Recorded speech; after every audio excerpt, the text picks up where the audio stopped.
Chapter 22 आपके भावात्मक मार्गदर्शन पैमाने के विभिन्न स्तर। आप कह सकते हैं कि विभिन्न भावनाओं की काल्पनिक आवृत्ति भिन्न होती है, लेकिन इसे कहने का और बेहतर तरीका यह है कि आपकी भावनाएं आपकी काल्पनिक आवृत्ति की सूचक हैं। जब आपको याद आ जाता है कि आपकी भावनाएं स्रोत ऊर्जा के साथ आपके तालमेल के स्तर की सूचक हैं और आप जितना बेहतर महसूस करेंगे उतनी ही अपनी इच्छित वस्तुओं के साथ तालमेल को स्वीकार करेंगे, तो यह समझना आसान हो जाता है कि अपनी भावनाओं के प्रति कैसे प्रतिक्रिया दें। अपनी स्रोत ऊर्जा के साथ पूर्ण तालमेल का अर्थ है कि आप निम्न बातों से परिचित होंगे। आप स्वतंत्र हैं, आप शक्तिशाली हैं, आप अच्छे हैं, आप प्रेम हैं, आपका महत्व है, आपका उद्देश्य है और सब ठीक है।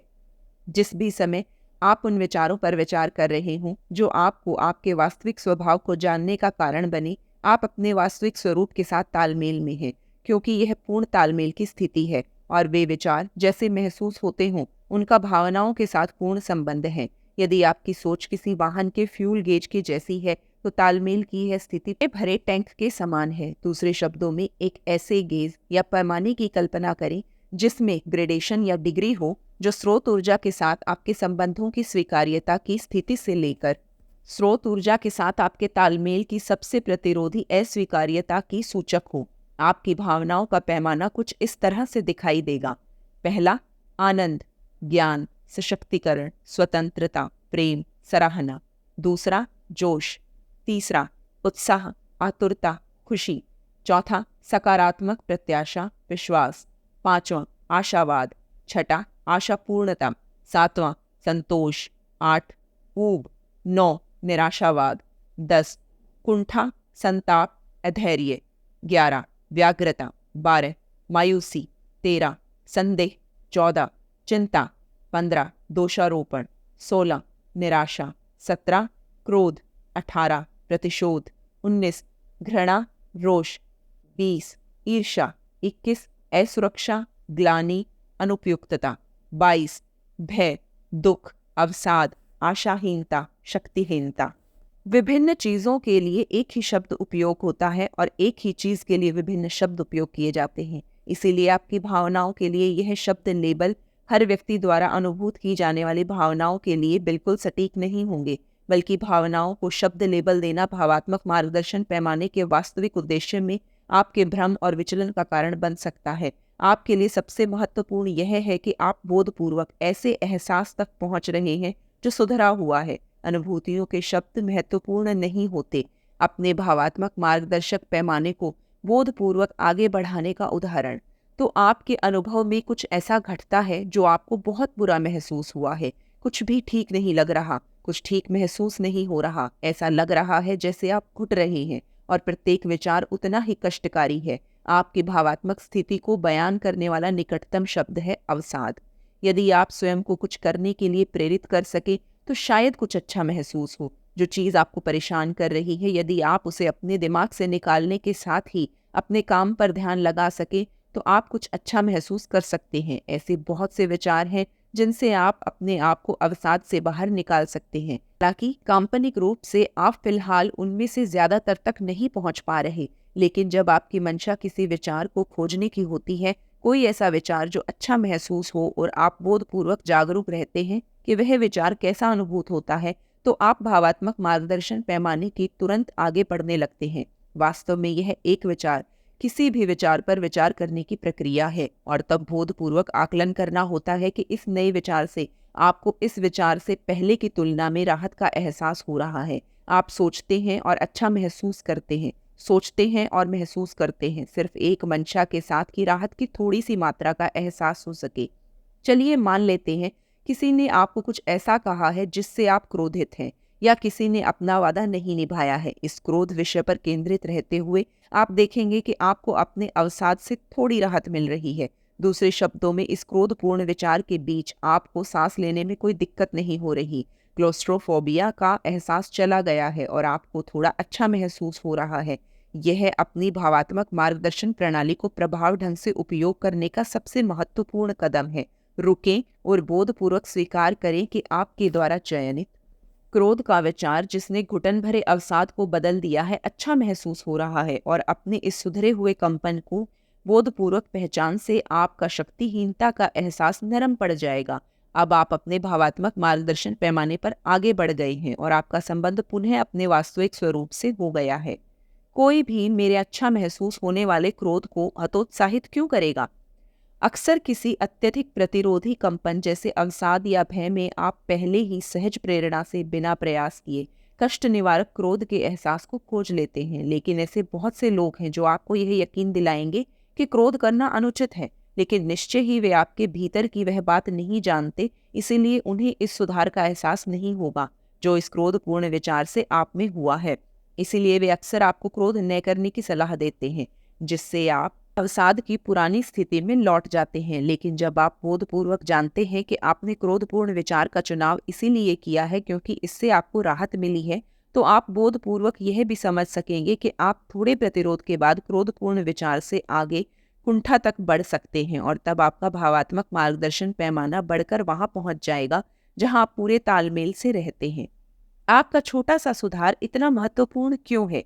जब आप बोधपूर्वक जागरूक हो जाते हैं कि आप किस स्थिति में हैं और यह भी समझ जाते हैं कि आपको कहाँ पहुँचना है, तथा आपके पास यह समझने का साधन भी होता है कि आप जहाँ पहुँचना चाहते हैं उसी दिशा में आगे बढ़ रहे हैं या नहीं, तो कोई भी आपको रोक नहीं सकता। अपने जीवन अनुभवों में नियंत्रण की कमी अधिकांशतः इसीलिए दिखाई देती है क्योंकि आपको पता ही नहीं होता कि आप किस दिशा में बढ़ रहे हैं। अपनी भावनाओं के प्रति बोधपूर्ण एहसास और उसके अर्थ को जाने बिना आप अक्सर उस स्थान से दूर हो जाते हैं जहां आप वास्तव में जाना चाहते थे। वैसे तो भावनाओं को परिभाषित करने में बहुत से शब्दों का प्रयोग होता है, लेकिन वास्तव में भावनाएं केवल दो ही तरह की होती हैं, एक जो अच्छी लगती है और दूसरी जो बुरी लगती है। और भावात्मक पैमाने का प्रत्येक वृद्धिशील बिंदु केवल प्रभावशाली विशुद्ध व सकारात्मक स्रोत ऊर्जा की स्वीकार्यता की डिग्री का सूचक है। संबंधों की पूर्ण स्थिति जिसमें आनंद, प्रेम, प्रशंसा, स्वतंत्रता और ज्ञान की अनुभूति होती है, वास्तव में आपके स्व सशक्तिकरण की एहसास की बात करता है। और पूर्ण अलगाव की स्थिति में जिसमें मायूसी, शोक, भय और अवसाद की अनुभूति होती है, वास्तव में आपकी अपने असशक्तिकरण की अनुभूति की बात करती है। जब आप अपनी अनुभूतियों में सोद्देश्य पूर्वक थोड़ा सा भी परिवर्तन करने में सक्षम होते हैं, तो इसका बहुत ही अधिक महत्व है, क्योंकि उस छोटे से भावात्मक सुधार द्वारा अपने संभवतः कुछ हद तक नियंत्रण हासिल कर लिया है। और भले ही आपने अपनी पूर्ण शक्ति के साथ पूर्ण संबंधों को पूरी तरह वापस लाने जितना नियंत्रण पूर्ण रूप से हासिल ना भी किया हो, फिर भी आपको शक्तिहीनता का एहसास नहीं होता। इस तरह अपने भावात्मक पैमाने पर फिर से ऊपर बढ़ना अब न केवल संभव है बल्कि अपेक्षाकृत आसान भी है। केवल आप जानते हैं कि क्रोध के चयन की उपयुक्तता। यदि कोई अत्यधिक अवसादग्रस्त व्यक्ति क्रोधपूर्ण विचारों से मिली राहत को बोधपूर्वक खोज सके और उससे महत्वपूर्ण बोधपूर्वक यह पहचान सके कि उस क्रोधपूर्ण विचार को उसने स्वोद्देश्य से चुना है, तो उसे तुरंत पुनः अपनी शक्ति का बोध हो जाएगा और उसका अवसाद मिट जाएगा। अब निश्चित ही यह भी जरूरी है कि आप अपनी इस क्रोध अवस्था में नहीं रहें, बल्कि इस क्रोध से उसे कुंठा कि राहत भरे विचार मिल सकते हैं। ऐसे बहुत सारे लोग हैं जो अभी तक भावनाओं की काल्पनिक विषय वस्तु या भावना क्या है या इसके होने के क्या कारण है को समझ नहीं सके हैं, इसीलिए वे क्रोध प्रदर्शन के विरुद्ध सलाह दिया करते हैं। अधिकांशतः लोगों को ऐसे व्यक्ति का साथ अच्छा नहीं लगता जो गुस्से में हो। अधिकांश लोग स्वार्थवश ये चाहते हैं कि क्रोधित व्यक्ति पुनः अपनी पहले वाली शक्तिहीन अवसादग्रस्तता की स्थिति में आ जाए, क्योंकि उनका अवसाद आमतौर पर उन्हें अंतर्मुखी बना देता है, जबकि उनका क्रोध अक्सर उन लोगों पर निकलता है जो उसके आसपास हों। बाहर का कोई व्यक्ति नहीं जान सकता कि आपका क्रोधपूर्ण विचारों को चुनना आपके लिए सुधार की बात है। इससे मिली राहत के कारण किसी भी विचार की उपयुक्तता को सिर्फ आप ही समझ सकते हैं। जब तक आप यह फैसला नहीं कर लेते कि आप अपने को उसी तरह निर्देशित करेंगे जैसा आपको महसूस होगा, आप अपनी इच्छाओं की दिशा में स्थिर प्रगति नहीं कर सकते। श्रेष्ठतम परिणामों के लिए मैं श्रेष्ठतम प्रयास कर रहा हूँ। आप देखने वालों को संभवतः तब ज्यादा महसूस करेंगे जब वे यह समझ जाएंगे कि आपका इस क्रोधपूर्ण स्थिति में रहने का कोई इरादा नहीं है। यदि वे जान जाएंगे कि आपकी बड़ी योजना इस क्रोध के माध्यम से आगे बढ़ने की है, तब आप कुंठा और फिर व्याग्रता से आशावाद से विश्वास और आगे गति करते हुए उस ज्ञान तक पहुंचना चाहते हैं कि सब ठीक है। उन्हें संभवतः आपकी वर्तमान स्थिति को लेकर अधिक धैर्यवान रहना चाहिए। बहुत से लोग हैं जो आत्म उत्तरजीवी तंत्र की तरह स्वाभाविक रूप से अवसाद की शक्तिहीन स्थिति या भय से क्रोध की तरफ बढ़ जाते हैं, लेकिन जब वे अपने परिवार के सदस्यों, मित्रों और सलाहकारों से अपने क्रोध को लेकर इतनी अधिक अस्वीकार्यता का सामना करते हैं, तो वे पुनः अपनी शक्तिहीनता की अनुभूति में लौट जाते हैं, जहां यह चक्र बारंबार दोहराया जाता है। अवसाद से क्रोध, फिर अवसाद से क्रोध, फिर अवसाद से क्रोध। व्यक्तिगत सशक्तिकरण और नियंत्रण की अपनी शानदार अनुभूति को पुनः प्राप्त करने की कुंजी इस निर्णय में है कि बिल्कुल अभी, फिर चाहे आप कितना भी अच्छा या बुरा महसूस कर रहे हों, आप इससे श्रेष्ठतम परिणाम हासिल करने के लिए श्रेष्ठतम प्रयास करेंगे। आप अभी आपको हासिल हो सकने वाले सबसे बेहतर महसूस होने वाले विचार तक पहुँचें, और आप जब बारंबार ऐसा करते रहेंगे तो थोड़े ही समय में आप अपने को बहुत अच्छा महसूस होने वाली स्थिति में पाएंगे। यह इसी तरह से काम करता है। यदि मैं भावनाओं द्वारा ये कर सकता हूँ तो कुछ भी कर सकता हूँ। फिलहाल अभी मैं जो मिल सकता हो उस सबसे बेहतर महसूस होने वाले विचार को खोज रहा हूँ। इससे मुझे अधिक राहत मिलेगी, अधिक राहत, अधिक राहत। याद रखें, रोष आपको अवसाद, विषाद, आशाहीनता, भय, ग्लानि और शक्तिहीनता से राहत का एहसास प्रदान करता है। प्रतिशोध आपको रोष के एहसास से राहत प्रदान करता है। क्रोध आपको प्रतिशोध के एहसास से राहत प्रदान करता है। दोषारोपण आपको क्रोध के एहसास से राहत प्रदान करता है। व्याग्रता आपको दोषारोपण के एहसास से राहत प्रदान करती है। संताप आपको व्याग्रता के एहसास से राहत प्रदान करता है। निराशावाद आपको संताप के एहसास से राहत प्रदान करता है। आशापूर्णता आपको निराशावाद के एहसास से राहत प्रदान करता है। आशावाद आपको आशापूर्णता के एहसास से राहत प्रदान करती है। सकारात्मक प्रत्याशा आपको आशावाद के एहसास से राहत प्रदान करती है। आनंद आपको सकारात्मक प्रत्याशा के एहसास से राहत प्रदान करने के साथ ही अभ्यास द्वारा आप यह समझने में पारंगत हो जाएंगे कि आपकी भावात्मक मार्गदर्शन प्रणाली आपको क्या बता रही है। एक बार निरंतर किसी बेहतर भावना द्वारा प्रदान की गई राहत तक पहुंचने का दृढ़ संकल्प ले लेते हैं तो अधिकांशतः आप स्वयं को बेहतर महसूस करता पाते हैं और आप अपनी इच्छित वस्तुओं से संबंधित सभी अनुभवों को स्वीकार कर लेते हैं। आपके साथ घट रही सभी घटनाओं को समझने के लिए अपने एहसासों पर ध्यान देना आवश्यक है। ऐसा अनुभूत कर रहे हैं और बेहतर महसूस होने वाले विचारों तक पहुंचने से प्राप्त राहत का एहसास आपके वे वास्तविक पैमाने हैं जिन्हें आप अपने अनुभवों में शामिल करने के लिए आकर्षित कर रहे हैं। लेकिन उन लोगों का क्या जो इच्छा न करने की इच्छा रखते हैं? हमने इच्छा की अनुभूति को नई संभावनाओं की आनंददायक जागरूकता के रूप में परिभाषित किया है। इच्छाएं शानदार विस्तार की नवीन और मुक्त अनुभूत प्रत्याशा है। इच्छा की अनुभूति वास्तव में आपके द्वारा प्रवाहित हो रहे जीवन का एहसास है।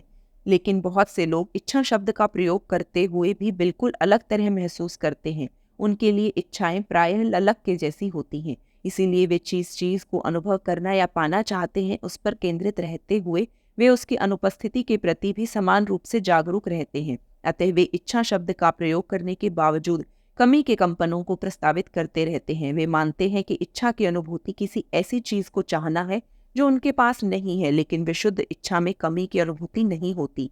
यदि आप यह ध्यान रखें कि आप जो भी मांगेंगे वह हमेशा दिया जाएगा, तो आपकी सभी इच्छाएं अब से विशुद्ध रूप से गैर प्रतिरोधी इच्छाएं होंगी। बहुत से लोग उन चीजों की इच्छाएं करते हैं जो अभी तक पूरी नहीं हुई हैं। कुछ मामलों में वे इतने लंबे समय से इच्छा रखते हैं, इसीलिए वो उस चीज के बारे में सोचते हैं जिनकी उन्हें इच्छा है, और फिर वे उनके न होने पर विचार करते हैं। समय के साथ उन्हें विश्वास हो जाता है कि वे जिस तरह महसूस करते हैं, अपनी इच्छा पर विचार करते हुए भी उन्हें एहसास होता है कि वह उनके पास नहीं है, लेकिन वे यह नहीं जानते कि उसे किस तरह प्राप्त किया जाए। इच्छाओं को उसी तरह अनुभूत किया जाता है, लेकिन यह इच्छा की विशुद्ध स्थिति नहीं है। वे प्रतिरोध इच्छा की स्थिति में होते हैं। अक्सर उनके कंपन बजाय उनकी चाहत की जगह उस चाहत की अनुपस्थिति या कमी पर अधिक रहते हैं। वे क्या कर रहे हैं इसे पहचाने बिना वे काल्पनिक रूप से अपने आप को अपनी इच्छाओं से दूर कर लेते हैं। तो इस समय के साथ उन्हें यह विश्वास होने लगता है कि जो वे पाना चाहते हैं उनकी अधूरी अनुभूतियां वास्तव में इच्छा की अनुभूति जैसी ही होती हैं। कुछ लोग हमसे यह भी कहते हैं कि अब्राहम, मुझे सिखाया गया है मेरे लिए कोई इच्छा न रखना उचित है। मुझे सिखाया गया है कि इच्छा रखने से मैं वह आध्यात्मिक व्यक्ति नहीं बन पाऊंगा जो मुझे बनना चाहिए, और मेरे आनंद की स्थिति मेरी सभी इच्छाओं को त्यागने की क्षमता पर निर्भर है। हमारा उत्तर है, लेकिन क्या आपकी आनंद की स्थिति व आध्यात्मिक स्थिति अपने आप में एक इच्छा नहीं है? हम यहाँ आपको किसी भी इच्छा की तरफ या उससे दूर करने का निर्देश देने नहीं आए हैं। हमारा काम आपको यह समझाने में मदद करना है कि अपने अनुभवों के सृजनकर्ता आप स्वयं हैं। आपकी इच्छाओं का जन्म स्वाभाविक रूप से इस परिवेश में, इस शरीर में होने वाले आपके अनुभवों से होता है। हमारी इच्छा आपके स्रोत के साथ आदर्श तालमेल बनाने में सहायता करना है, जिससे आप अपनी इच्छाओं का सृजन स्वयं कर सकें।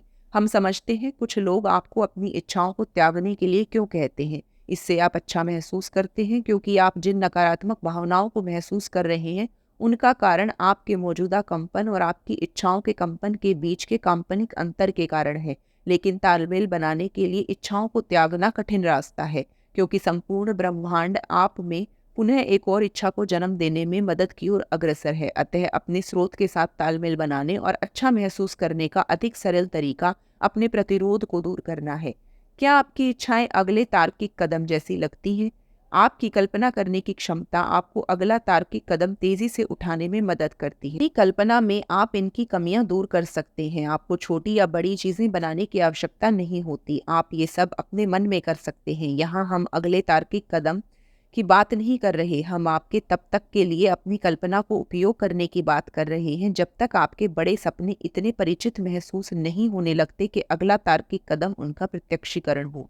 उदाहरण के लिए, एक माँ और बेटी किसी खूबसूरत इलाके में प्यारा सा मकान खरीदकर उसे शानदार बेड एंड ब्रेकफास्ट सुविधा बनाने पर विचार कर रही थी।